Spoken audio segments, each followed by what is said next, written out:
Hey guys, welcome back to another video. I hope you're all doing well, hanging in there, and of course taking it one day at a time. I know I am. As always, today we're going to be doing a market update and forecast. Now, if you're new to my channel, welcome. I teach about the trucking industry with a heavy focus on the spot market as well as freight market analysis. So if this is a topic that interests you, feel free to subscribe down below. So let's go ahead and take a look at what happened this week in the freight market and what we can expect from next week. Ready? Let's go. Now, before we actually start, I do have a quick announcement or a reminder. This Sunday, I am going to be doing a live Q&A about the industry. So if you have any questions, you know where to find me. Another thing is all the charts that you will see in this video will be linked down below so you can examine them closer. All right, let's get into the market. All right, guys, as always, we're going to look at the big picture data first, and I will keep repeating this because I still get a lot of comments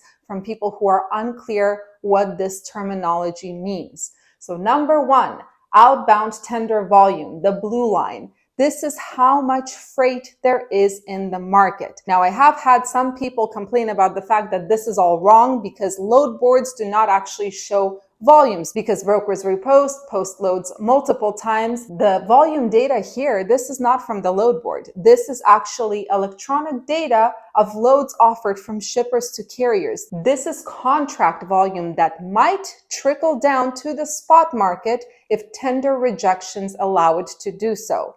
White line right here. This is the tender rejection index. How many contract loads are getting rejected by those contract carriers? Now, why does a contract carrier reject those loads? Well, either they don't have capacity or maybe they see a better alternative on the spot market. There are many reasons, but contract carriers do reject that freight. And when that contract freight is rejected, it ends up on the load board, on the spot market. The lower the tender rejection rate, the less volume there is on the spot market, right? And usually the tender rejection index correlates with spot rates, the rates we find on the load boards. If it's low, most likely the spot rates will also be low. I hope this cleared it up for you guys. So what can we see here? Well, this shows us the past month, and we can see here is April, right? Here we are in April. Volumes, they kind of crashed. I don't know what happened. They crashed and they pulled those tender rejection rates, the white line, with them. Currently, tender rejections are only at 2.75%. So that means only 2.75% of contract freight is actually ending up on the spot market, which means that on the spot market, the volume is also crashing down, and paired with the extreme capacity of trucks, of course, the rates are also crashing down. If we look at the same chart, but over a 5-year period, same exact chart, 5 years, right? We can see, I'm going to make it a little bit bigger. We can see that currently tender rejection rates are just slightly higher than they were in April of 2020 when everything shut down. Now, for those of you who have been in this industry in April 2020, you probably remember how within like a matter of a day or two, rates just plummeted. But the difference is that in 2020, we only had about a month of this disaster. Here, we are continuing to go down and we don't know when we're going to actually hit bottom and start seeing an upward trajectory. Now, if we look at the outbound tender rejection index for the 3 equipment types and to see how much they changed from last week, blue is flatbed, green is dry van, orange is reefer, we can see that both flatbeds and dry vans, the tender rejection dropped from last week, 14% for the flatbed and almost 12% for the dry van. Reefer tender rejections actually increased from last week by 3.7%. Finally, we have the NTIL, which is the National Truckload Index for line haul only. This is basically the spot rate based on van data that doesn't include fuel surcharge. As you can see, it has been going down and we are currently at $1.58 per mile if we're looking at the spot market without fuel surcharge. Now, this is a significant drop from last week, and this means that more and more carriers are starting to lose money on each load that they book because the operating costs for a lot of carriers is way higher than $1.58 per mile. The question is, when are those carriers going to finally realize that they're losing money? When is capacity going to stop entering the market?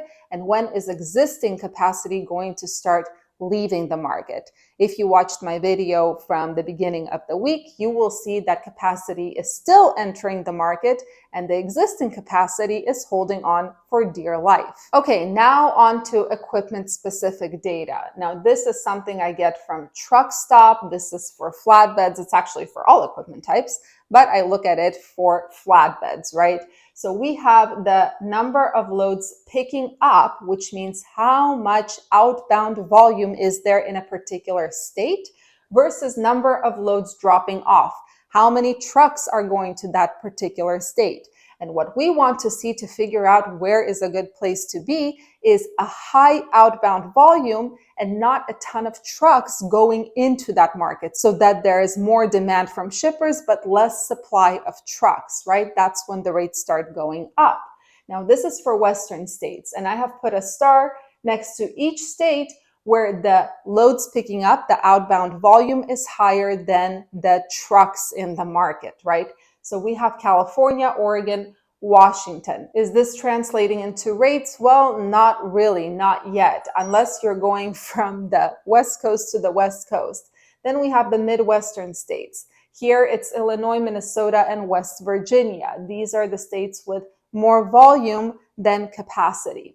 For the Northeastern states, we have Connecticut, Delaware, and New Jersey. And then we have Southern states, Alabama, Arkansas, Georgia, Louisiana, Mississippi. And finally, Plain states, where we only have South Dakota. Now, Truck Stop just today, I believe, released a heat map that I'm going to share with you guys. Now, this is filtered for the flatbed only. And basically what it shows us is the same data that I just showed you, but by market area. And we can see the darker a market area, the more outbound loads and less inbound trucks, which means there's tight capacity there, negotiating power. So we can see that the South and the Southeast is where most of the loads are, right? And not enough trucks. This is the area of opportunity. I was surprised to see that Reno, Nevada also has really, really tight capacity. But something I remembered is that unfortunately for flatbeds, when you get to the West Coast, you can grab really, really good rates. But those good rates will take you back to the West Coast. And I realized that the West Coast, it's like a spider web.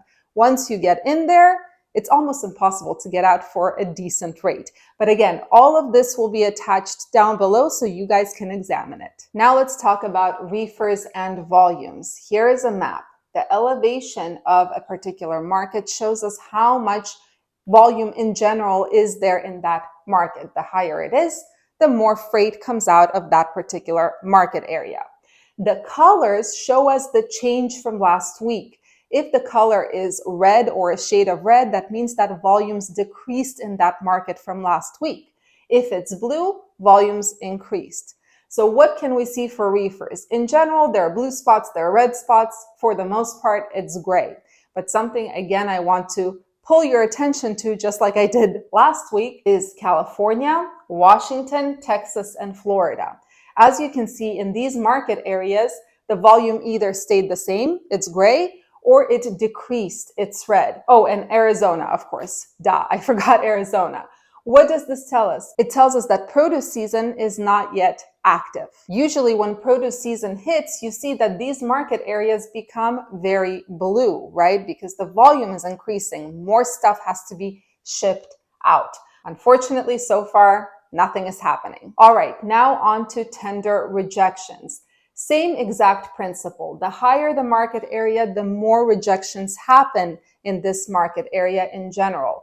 And the colors show us whether the tender rejections increased for reefers from last week or decreased. In general, I see more blue than red, which means that in a lot of places, the tender rejection rate increased, which is a very welcome sign. But there are, of course, market areas where there were decreases, especially North Dakota and the North Platte market, although there are rejection decreases in some random market areas as well. So the question is, where do you need to be if you have a reefer? For that, we're going to look at this map right here. So here we see the height of a market area shows us volume. The color shows us rejections. The darker blue it is, the higher the rejection rate. And the goal is to go to a market area where it's high, there's a ton of freight, and high rejection rates so that there are good paying loads and loads to choose from on the spot market.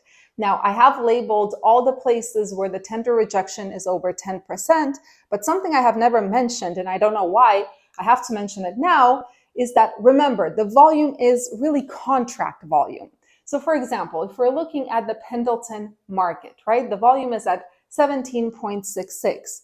And out of this volume, only 13.37% is actually ending up on the spot market. Does that make sense? But yeah, Pendleton is an interesting market. Bismarck, North Dakota, rejection is there, but the volume is pretty much non-existent. We have the Fargo, North Dakota area, which is decent. Omaha, I'm just going to say Iowa. I still don't know how to pronounce it, even though you guys taught me in the comments. And then we have Houston, but Houston, unfortunately, the volume is only at 5.54.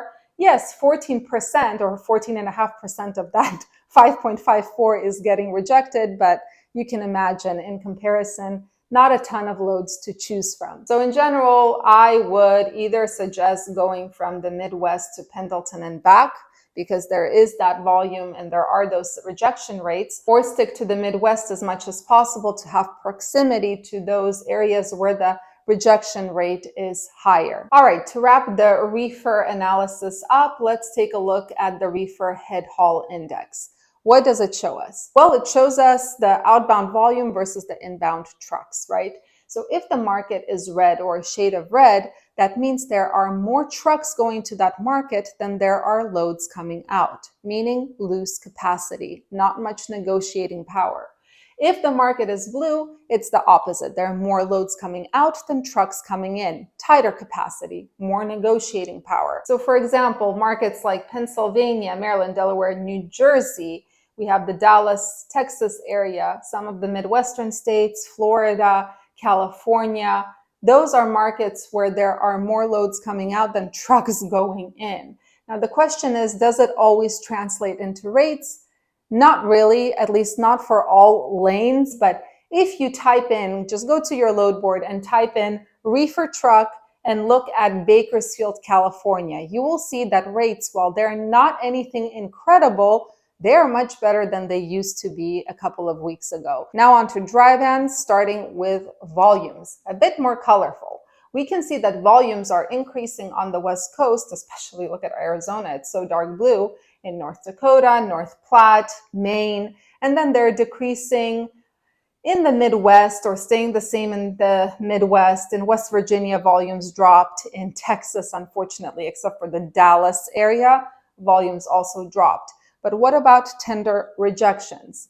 Well, if we look at tender rejections, I'll have to say I was pleasantly surprised by this map. Don't get too excited, but at least it's blue. Blue means that tender rejections are increasing, and we can see for the most part, the map is blue with some red spots, of course. East Coast, West Coast, Midwest is kind of staying the same or decreasing. The South, it's all increasing here for dry vans. Why is this happening? I have no idea. So if anyone knows why the tender rejections have increased pretty much across the board for dry vans over the past week, please let me know. I'd be very curious to find out, but I haven't found anything that helps me understand why this is happening. Now, where do you have to be if you have a dry van? As a reminder, I am only labeling markets where the tender rejection is over 10%. And we can see that even though there was an increase in tender rejections pretty much across the board, we can see that, for example, the West Coast is definitely not the place to be. It's flat for the most part. It is gray, which means that there are no tender rejections, and all that volume is being soaked up by contract carriers, leaving the spot market with limited volume and overcapacity. Now, North Platte, Omaha, Nebraska, and Louisville, Kentucky, and Louisville has been one of the best markets relatively for dry vans for the past 3 or 4 weeks. They're all at a tender rejection of over 10%. North Platte, I would not go there. The volume is only 3.51. But Omaha, Nebraska and Louisville, they have decent volumes here. So interesting markets. So looking at the map in general, I can't say that there is any excellent market at this point. Stay away from the West Coast and the Northeast, as well as Florida if you have a dry van. Now let's take a look at the head haul index for the dry van. And yikes, the map is pretty much red, especially on the West Coast and the Northeast.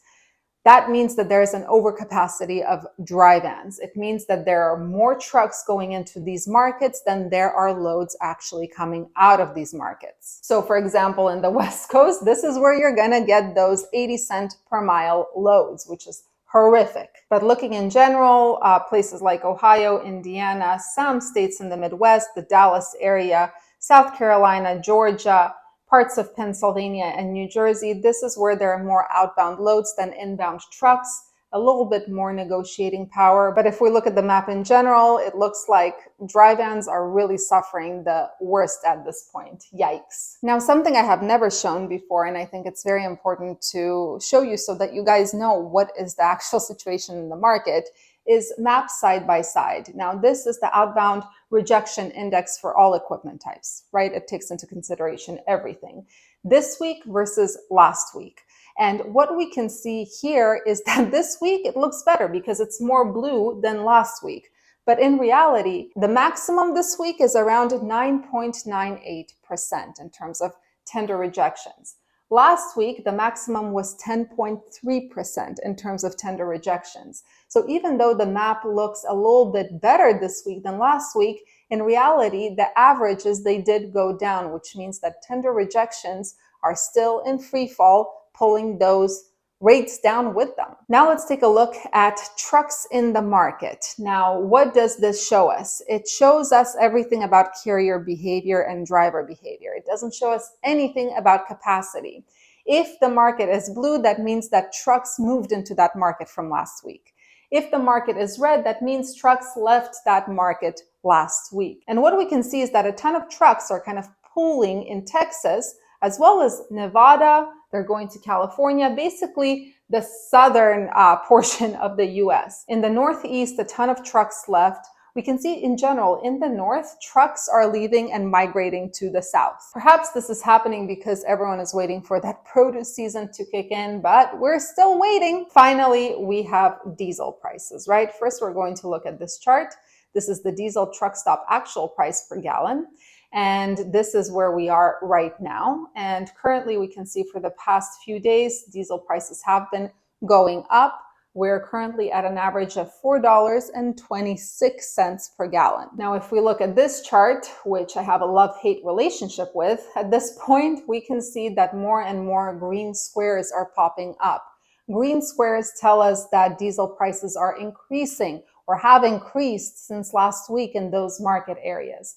Red squares show us a decrease in diesel prices since last week. So markets like North Carolina, Kentucky, Georgia, Minnesota, Florida, Nevada, Arizona, New Mexico, Ohio, yikes, Tennessee, Oklahoma, Iowa, Wisconsin, Maryland, South Carolina, they are all experiencing an increase in diesel prices since last week. Oof, this is the scariest part, right? With the load rates going down and diesel prices potentially increasing. Well, what can I say? I mean, is there anything to say? It's pretty clear with the numbers. While we no longer have dry vans in our company, or none that are actually operational at this point, thank goodness, I can tell you that with reefers, the situation is less than ideal, to say the least. It has been an uphill battle with our reefers. Volumes are low. Rates are even lower. It is insane. As for flatbeds, I think I have been ridiculously lucky up to this point. I'm not going to sit here and lie to all of you saying that I'm a pro at booking flatbed freight. It's a completely different animal. But luck has been on my side so far. And of course, we will dive into the numbers at the end of the month to show you our performance for both reefers and flatbeds as of April 2023. But yeah, this market is crazy. I have been in this industry for only 4 years, much less than many of you guys, and even I can say that this is probably the worst it has been in a very long time. The question is, when in the world is it going to get better? And honestly, the data is pointing to the idea that carriers will start leaving the market. Diesel prices are on their way up again. The spot rates and load rates are on their way down and actually in free fall. So it's only logical that carriers should start leaving this industry. But this has not actually happened yet. The biggest mystery to me is, how are those carriers that are losing money hanging in there? Either they're completely oblivious to the fact that they're losing money and just think that if they continue running, they'll make something, or they have an incredible safety net that allows them to lose money for a prolonged period of time without having to leave the industry. In either case, the market always wins. It will end up correcting itself. When this will happen, only God knows. Anyway, guys, I know this was another bummer video, but as a reminder, my channel is not here to portray rainbows and flowers when it's dirt and hail. Education and knowledge is something that I do value. I do place a high importance on this. So I do try to be as transparent and as accurate in my analysis as humanly possible. I hope you guys have an amazing rest of your week, and I'll see you guys on Sunday at 4:30 p.m. Eastern Time. See you guys then.